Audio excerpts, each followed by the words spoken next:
We have a big panel tonight. It's an important subject. Calls are going to be taken in the course of the debate.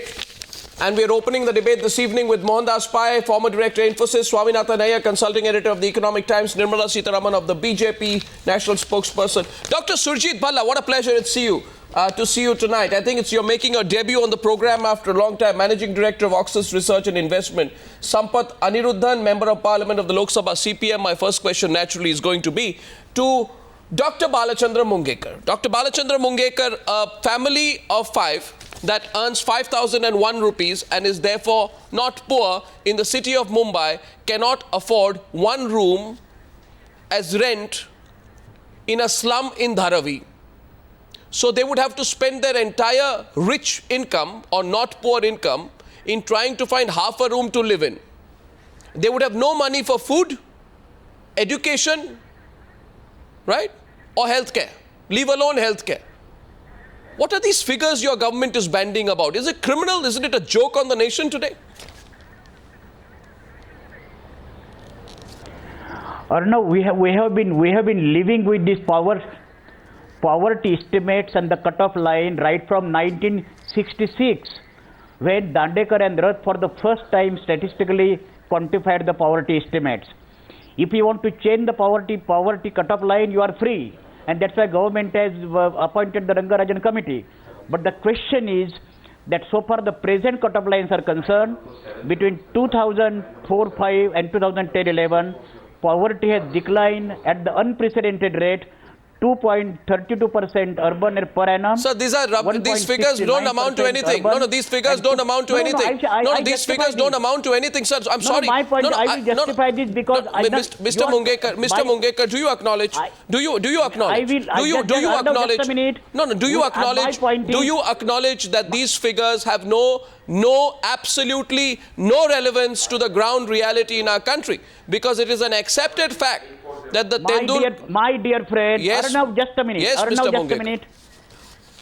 Arnav, right from 1966, Dandekar and Rath estimate poverty line, we have revised poverty estimates time and again. And these are the poverty estimates based on the... You are releasing wrong figures in a pre-election year. You are releasing wrong figures in a pre-election year. Taken into account you are releasing... Also. No. You are releasing... 1/3 of the expenditure has been increased in order to define the cutoff point. Mr. Mungekar, that's why so far present poverty estimates are concerned. I believe in them. If you want to change the cutoff line, you are free. But at this present of time, I think these are...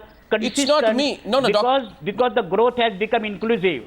Dr. Mungekar, it is not me who want to change the figures.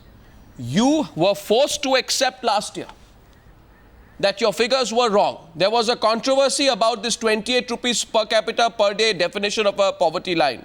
At that point of time in the year 2012, in the month of May, your Minister of State for Planning, whose political career hasn't gone off too well since Ashwini Kumar, but he was a minister then. He said the expert group will give its report in 7 to 9 months, right? I calculate that, which means earliest December and latest February, you should have come out with the new figures. A new system of measurement. The Rangarajan committee should have submitted its report. You have not got the report. You've not got this new system of measurement. You're using some statistics, putting an old methodology and coming up with a new figure. And now you'll go to the people of this country and say that we brought down poverty from 38% to 22%. Who's going to believe you, sir? How ethical is that? How ethical is that? Let us wait for Rangarajan. Rangarajan committee may give another estimate. But as of today, as we are discussing, then why have you released these estimates? These estimates no. One second. Why have you released these estimates? Because basically, during last 5-6 years, the UPA government has adopted so many poverty alleviation programs and made the growth inclusive. See, there you're giving yourself a certificate. Inclusive. What you're giving yourself a certificate again? Scheme. No, we're getting a rebut. One second. I'll get the rebut from the BJP. Mohandas Pai wants to come in, but I think I should get the Congress BJP rebut to this one. Yes, Nirmala Sitharaman, the ball's in your court. The government, the Congress party is defending these poverty line numbers on the News Hour tonight. Your response?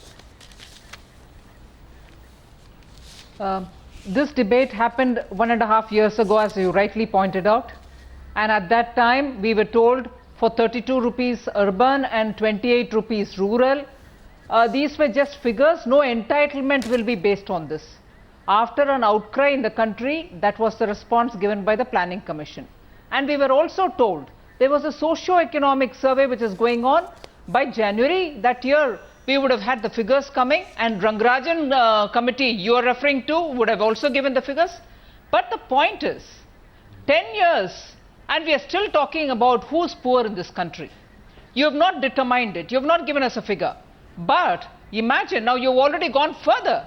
You're passing a food bill ordinance saying the poorest of the poor will be covered, and you're still debating on these figures, but at the same time saying 70% of urban and 45% of rural will be covered under the scheme. Now, left hand of the government says one thing and the right hand completely says something opposite to this. All this involves money. Now, what is happening in the government? Is there a determination of what is the total budget going to be? Is there a determination that if 33 rupees is spent by an individual, he is not poor and therefore this man is not going to get any food grain? Where is logic in this government's governance? And if there's no logic, why on the one hand, you say you want to become inclusive. Yeah. On the other, you're determining figures which are ridiculously low. Somebody in the government, please so why stand are you up and fudging answer figures? for all these contradictions. No, why are you fudging figures? This is going to become so controversial today. You see, you had an option. No, you had an option. I want to remind Balachandra Mungekar, who personally, as an economist, I have great respect for. But Dr. Mungekar, you have an option of being ethical. You can tell the people of this country, we cannot present wrong numbers. Numbers that don't include issues like schooling, child enrollment, mortality, nutrition, electricity, sanitation, drinking water, flooring, cooking fuel. Cooking fuel is, you ask anybody today, Mr. Mungekar, what LPG prices are going up by. No, 1 second. You don't want to calculate all that while calculating poverty. So what do you expect the people in cities to cook on? Wood? No, you expect them to cook on wood? Just at this point, the deteriorating value of the rupee, don't forget that, the falling rupee.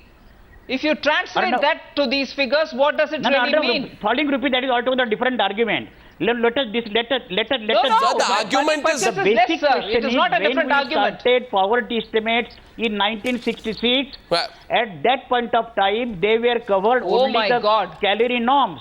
2250 for rural and 1800 for urban areas. My point is that if we want to revise, I believe that we have to revise poverty estimate, we have to take number of issues into question.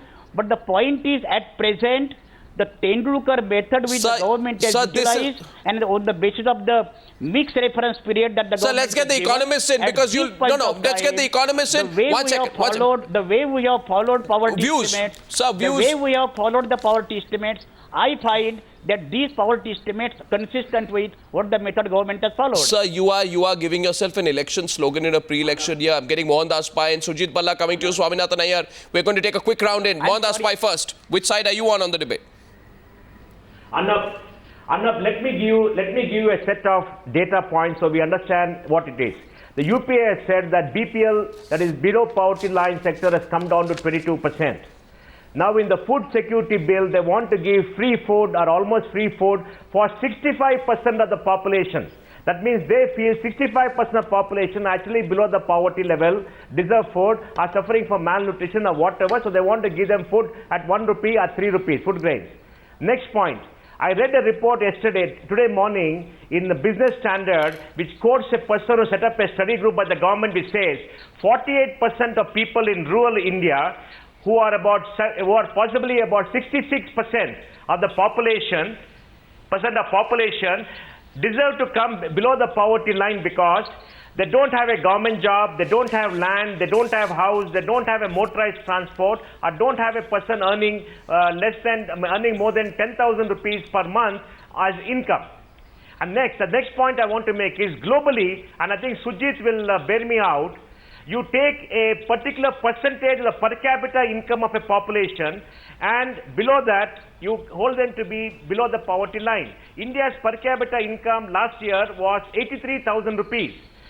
Take 80,000 rupees. No, I got your first point. Of 80,000 rupees. I think your first point is very relevant. First point is very relevant.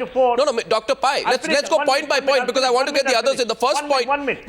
Give me 1 minute. Okay. The first point you make, I just want to go. The first point you make is that the government does not believe in these figures itself. That's proven. Because you want to go by a different calculation while distributing your food bill because you want it to get you the votes.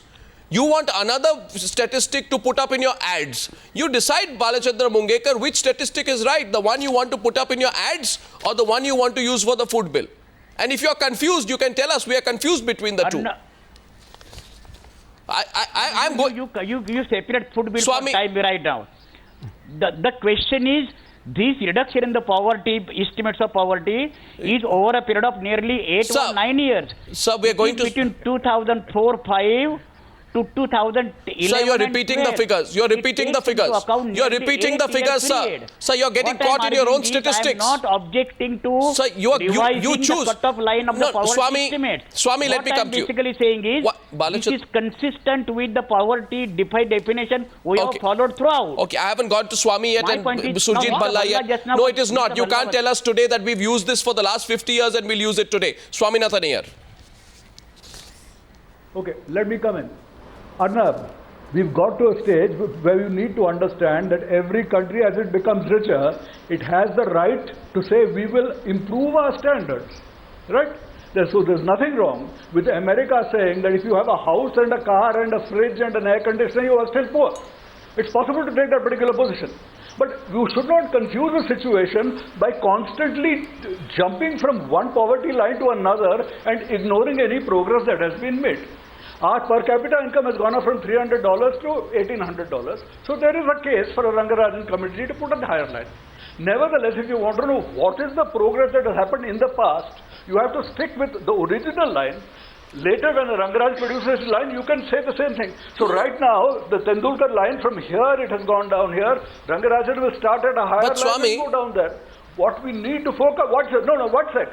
We have to stop this focus on what is the appropriate line, because there is no such thing as the appropriate line. Great, okay. The Americans will say 100% of the population is below poverty by American standards. So please, we had a particular line. We have, according to that line, which is very close to the World Bank line of $1 per day, India has had a record reduction in poverty, 138 million. So you believe the numbers? Reduced in absolute poverty. Please don't tell me I don't believe it. People are laughing at you, Arnab. Do you know that? Do you know that the world over, the $1 a day of the World Bank is fully accepted? And they say there are all these Johnnies in India who believe that, somehow the whole thing one second. Swami, one second. First of all, Swami, one second. Let me ask you something. I am not talking about air conditioners and washing machines and, luxuries of life that you claim there. I am asking you here today that generally it is accepted in the HDI Index 2010, which is also accepted worldwide, that you should include nutrition, electricity, sanitation, drinking water and cooking fuel. I am asking for basics, Swami. I'm not asking us to bring... This is... No, you are welcome to add all those, and you say therefore at independence 99% were below the poverty line. You can start there. So instead of saying we have fallen right now from 37 to 22 on a higher line, we would have reduced from 99% to 77%. Now instead of focusing on the absolute amount, please focus on the decline. Never in history has there been such a... Now if you take a high poverty line of the kind you are wanting, independence 99% were below the poverty line. It has come down to this government, if everything is okay, if everything is okay, then why did the government decide to set up? Why did the government decide to set up a technical group under Rangarajan in the first place? And my point is, you see, Swami, one sec. My point is political. My point here is, and I go to Surjit Bhalla also who's been wanting to come. So one sec, Swami, I'm coming back to this debate. We're going to have an open round now, right now in some time. The question is this: the government said that we will have a new committee report. We'll set up a report December, January 2013. You should have expected it. That report's not in. How accurate are these figures, Surjit Bhalla? Where do you stand on the debate?